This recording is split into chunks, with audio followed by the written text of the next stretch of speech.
Hey everybody, we're here today. We're going to do a little experiment. It's actually not an experiment. I'll do this a lot. We're going to do a ribeye steak marinated in pineapple, and we're going to go through that, and I'll show you a lot of things the way that I do mine.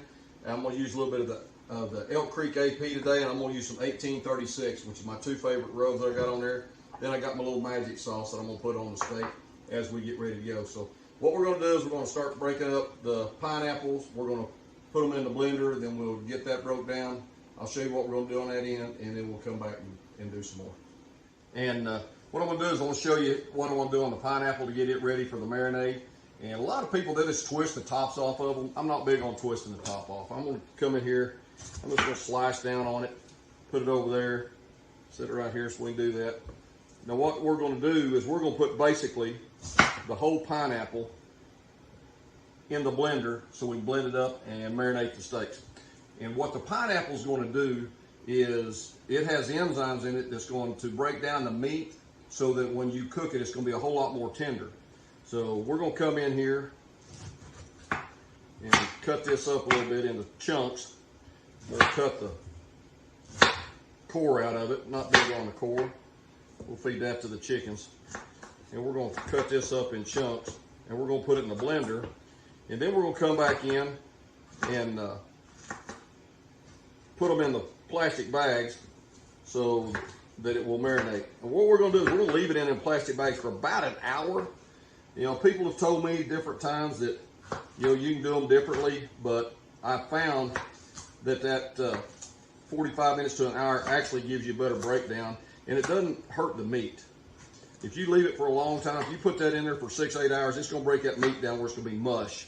We just want it to be tender when we get ready to do this. So we're going to do this. We're going to put this in the blender, and we'll get it ready to go and go from there. Okay, we chopped up our pineapple. I've got it in the blender.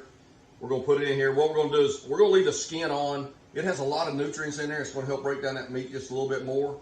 And plus, when it gets on there, it just gives you a little bit more flavor on it. So we're going to blend this up.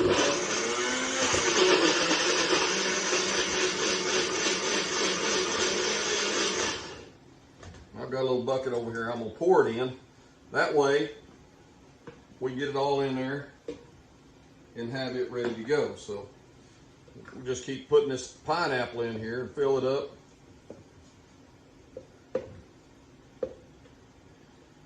I want to give a shout out to my buddy Aaron. He made me this cutting board out of a little coriander he had left over. It's great. I use it for competition cooking. I use it around the house. I use it for a lot of different things. So, okay, that's got everything blended up. We're gonna put it over here. We get the bags out. We'll clean up a little bit here, and we'll come back and give you a little more content. Okay, we've cleaned everything up, cleaned the board off, got it ready, got the steaks out. What we're gonna do is we're gonna trim the steaks up, and you trim them to your preference. However you like your steak, trim it to your preference. The only thing is that the enzymes are not going to cut down on the fat as much as it's going to cut down on the meat. So we're going to come in and we're just going to trim a little bit. These are really good steaks. I'm not going to have to do a whole lot of trimming at all on these to get them ready to go. But trim it up to what you like, get it ready to go. And what we're going to do is we're going to trim them. We're going to put them in the bag. Then we're going to put the pineapple in the bag and cover them completely. That bag up. We'll fold that down just a hair. We'll put one steak in here. Good stuff. So we're going to pour some of this in here. Get it in there, clean everything up. Don't make a mess. My wife will have a cow if I make a big mess in here. We're going to put it in there. Pull it down. We're going to squeeze all the air out of it, because you want that pineapple all over that steak. So we're going to put it in there. We're going to squeeze all the air out that we can.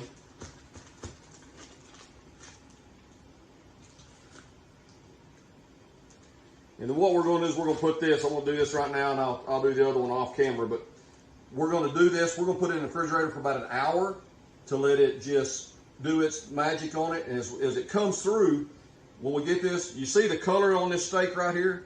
Keep in mind what that is, because when you see this, when it comes out, you go, that's not the right color. But the tenderness is going to be great. So we'll see y'all here in just a little bit. Okay guys, we've had the steaks in the refrigerator for right at an hour.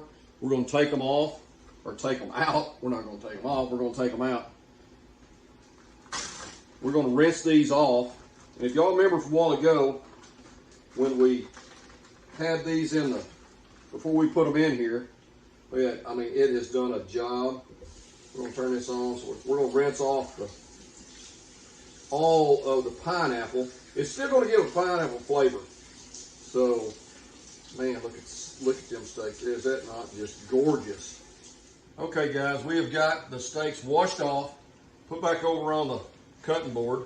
We're gonna just get them a little bit dry. We don't want to do a whole lot, but we're gonna dampen them up a little bit. What we're gonna do first, and this is where, if you want to pay attention, if you're gonna cook a steak, it's gonna be really good. We're gonna come on, and I call it my magic sauce right here. And we're just gonna put a little bit of a few drops on it, and then we're gonna rub it in. And we're gonna rub it all over that steak. We'll get another one right there. I can see where I missed the spot. So we're gonna get a little bit right there. And this has got a little Worcestershire in it. Gives it some flavor. But we're gonna put that right there. That's gonna give you serious flavor when you go to cooking that steak. Come on with a little bit of Elk Creek. That's my AP Rub of choice. There's a lot of them out there. It's just use what you think is what you like the best. But we're gonna put on there. We're not gonna put on real heavy. But we're gonna put it on there. This little salt, pepper, garlic. That's what AP stands for, salt and pepper. And then you're gonna have your garlic. It's got a little garlic in it right there. Okay, we're gonna come back second. We're gonna come back with a little bit of the 1836. And this is going a little bit more coarse and comes in right here. Now what I normally do is I let this set up. But with all the stuff that we've done to this steak, side right here, everything we've done to this steak, we're gonna let it set for just a second. Get a little more on there. This little Montreal Montreal rub, and it's just a little bit thicker. It's gonna give you a little crust when you start putting your crust on there. Okay, we're gonna let this set for just a second, let it set up, and then we'll come back and we'll do the other side. Okay, I'll let this set for a few minutes, so just let that rub set up so that it don't actually fall off. Be real careful, turn these steaks over. I mean, they are just, if they're this fall apart now, just think what they're gonna be. They're gonna be cut with a fork when we get ready to do this. Oh, we gotta keep your hands clean. So we're gonna come back on with our special sauce again. We're just gonna repeat what we did the first go around. It's done. What we're gonna do, today we're gonna smoke them. We're gonna smoke them at a 225, and what we're gonna do there is we're gonna put them on there. We're gonna cook them to 127 degrees. That's where I like them. That's a perfect medium rare. We're gonna cook them to 127 degrees. Then we're gonna take them off the smoker, and we're gonna let them rest a little bit, and bring the smoker up as high as we can possibly get it. And then we're gonna put it back on the smoker so that we can get the good sear on both sides. You know, a lot of people don't understand what it means when you do a reverse sear, but the reverse sear is probably one of the best ways you can possibly have a steak. This will be cut with a knife tender. Hey guys, we're out here in the gazebo getting ready to put these steaks on. Just cook them on my Traeger. It's just a little quicker, a little easier, and they taste really well. Okay, we're out here at the grill. We're gonna open it up right here.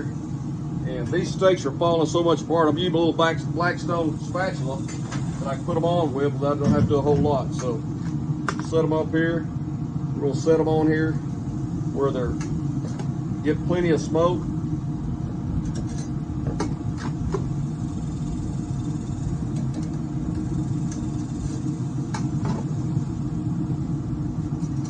Now we're gonna let them sit there till they come to 127 degrees, and I'm telling you that just looks gorgeous right there sitting on like that.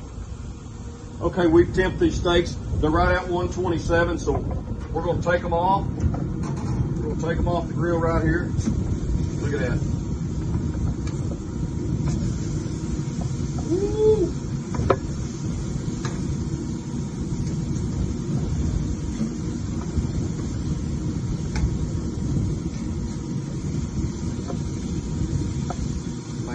Fall apart fresh. I'm telling you, that is tender and juicy. We're gonna let these rest for a couple minutes while we turn our smoker up. We're We're going to turn it up as high as it'll go. We're going to let it heat up there just a little bit. Everything else will be fine when it's on there. We're going to let these rest.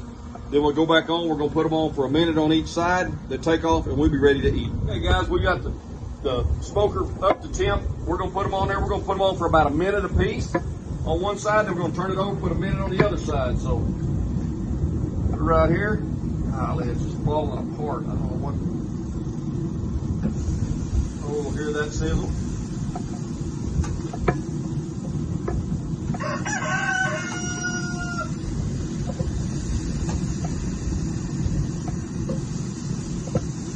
Okay, we're going to shut that. We're going to start the timer here. And we're going to leave it on there for about a minute. Then we're going to flop them over on the other side and they'll be done. Okay, we've had them on there just a minute on one side. Let's flip them over. Look at that. These are just falling apart. Okay, we flipped these once. We're going to come in here and look at them. They've been on a total of about 2 minutes on a reverse sear. And what the reverse sear is, you cook the steak, you're going to take it off, let it rest, you put it on to get a little crust on it. And these steaks are just like fall apart. Look at that. Got little grill marks on it. The spinalis right there just falling apart. Falling apart.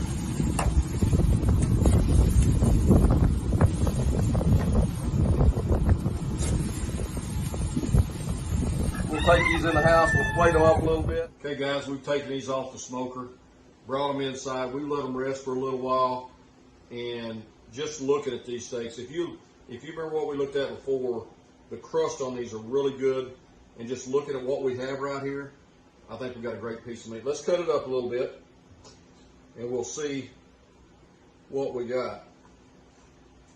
Oh my goodness.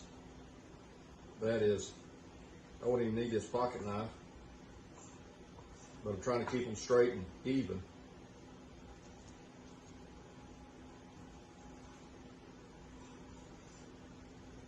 Look at how tender that piece of meat is.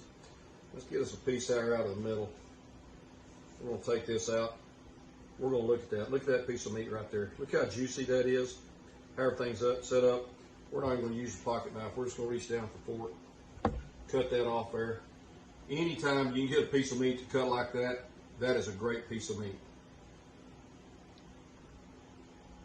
Oh, flavor through the roof. Tenderness through the roof. Hey guys, if you need a link to my magic sauce, it's down below. And be sure and like, subscribe, hit the bell so you can hear a ding, ding, ding every time we put a video out. Thank you.